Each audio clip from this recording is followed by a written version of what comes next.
Imagine waking up tomorrow morning, fully conscious, but unable to move a single muscle. You can hear the birds outside. You can smell the coffee brewing. You can feel the itch on your nose. But your body is heavy, like it has been poured into concrete. You try to scream, but your jaw is locked. You are a prisoner in your own flesh. This sounds like a nightmare, but in 1916 it became a terrifying reality for millions of people.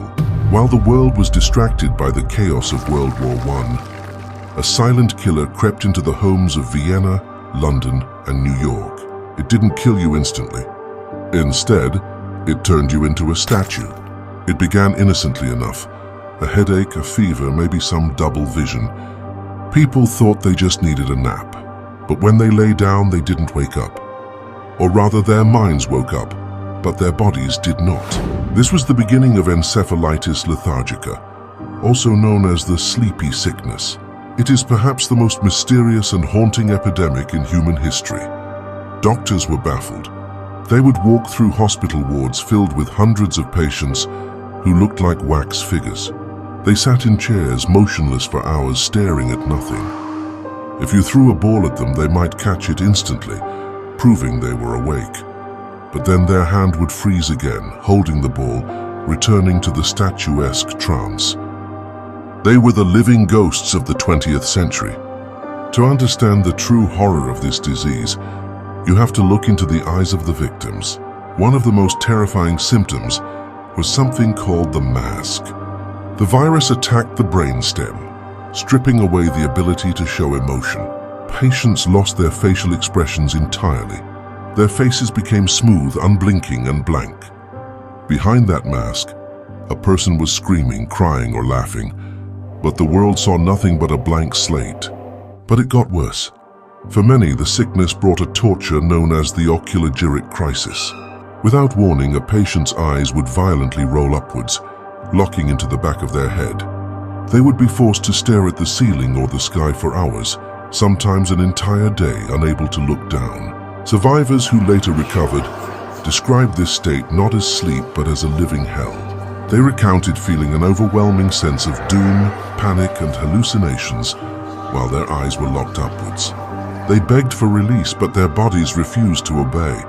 The disease didn't discriminate. It took the young, the old, the soldiers, and the wealthy.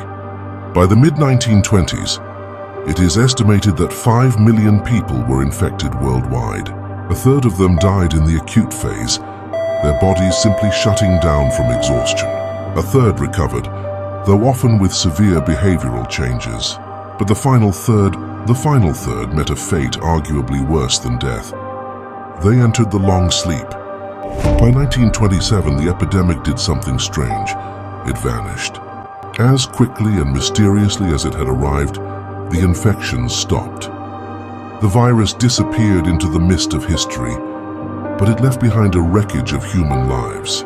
Thousands of survivors were left in this permanent frozen state. They were moved out of regular hospitals and into sanatoriums and long-term care facilities, tucked away where society didn't have to look at them. In places like the Mount Carmel Hospital in New York, entire wings were dedicated to these sleepers.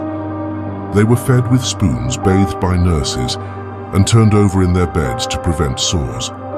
They became part of the furniture. If you are fascinated by the darker, forgotten corners of history like this, make sure to subscribe to the channel and turn on notifications. We dig up the stories that time forgot, just like these patients were forgotten. Because that is exactly what happened. The world moved on. The Roaring Twenties crashed into the Great Depression. World War II exploded across the globe. The atomic bomb changed the world. And through it all, these patients lay in their beds, frozen in time. They were like travelers stranded at a train station for a train that would never arrive. Imagine the tragedy of lost time. Take a patient named Rose. She fell ill in 1926 as a vibrant 21-year-old girl. She loved jazz music and had just started dating. She closed her eyes for a nap one afternoon, and she didn't fully wake up for 40 years. While Rose lay in her trance, her parents grew old and died. Her siblings moved away, married, and had children who never knew their Aunt Rose existed. The nurses who originally cared for her retired. New doctors came in, looked at her chart and shook their heads. To the medical world, these patients were burnt-out volcanoes, empty shells with no mental life left inside. They were wrong. We now know that many of these patients were aware of the passing of time. They felt the seasons change by the temperature of the room. They heard the news reports on the radio about wars and moon landings. But they could not ask a question. They could not say, "I am here." They were trapped in a solitary confinement within their own minds, serving a life sentence for a crime they didn't commit. By the late 1960s, these patients were elderly. The young girl of 20 was now a gray-haired woman of 64. Her joints were fused from decades of immobility. Hope was non-existent until the summer of 1969. In 1969, a brilliant neurologist named Dr. Oliver Sacks arrived at the hospital. He looked at these rows of living statues, and he didn't see empty shells. He saw people waiting to be found. Dr. Sacks theorized that their brains were starved of dopamine, a chemical messenger needed for movement. A new wonder drug called L-DOPA had just been treated for Parkinson's disease. Sacks decided to try something risky. He gave the drug to the sleepers. The results were instantaneous and miraculous. It was like a spell had been broken. Patients who hadn't moved in decades suddenly stood up. They walked, they spoke. The hospital ward, once silent as a tomb, erupted with life. It was a resurrection. Patients were dancing, singing, and laughing. They were hungry for the life they had missed. They asked for their parents, unaware that 40 years had passed. They were shocked to see their own reflections in the mirror, old faces looking back at young souls. For one glorious summer, the sleepy sickness was defeated. Dr. Sacks described it as a moment of pure joy, a second chance at life that nobody thought was possible. It seemed like a happy ending. But biology is cruel, and the brain can only be pushed so far. It was short-lived. The human brain, having been dormant for decades, could not handle the sudden flood of dopamine.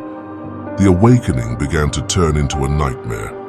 After a few weeks of clarity, the patients began to change. The drug that woke them up started to drive them mad.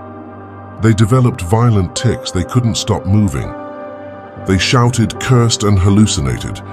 They became paranoid, terrified of the very doctors who had saved them. It was a cruel choice. Stay on the drug and descend into madness, or stop the drug and return to the eternal sleep. One by one, the patients began to crash. Dr. Sacks watched helplessly as his friends, the people he had just gotten to know, drifted away again. The lights in their eyes dimmed, their movements slowed. The silence returned to the ward. They returned to their statue-like states, but this time it was even more tragic, because they knew what they were missing. They had tasted the sun only to be thrown back into the dark. Most of them remained in that state until they died years later. The story of Encephalitis Lethargica is not just a medical curiosity. It is a mystery that remains unsolved. To this day, despite all our modern technology, we still do not know for sure what caused the sleepy sickness. Was it a mutated version of the flu? Was it an autoimmune reaction to a common bacteria? No virus was ever isolated. No cure was ever found. It simply walked out the door of history as quietly as it entered.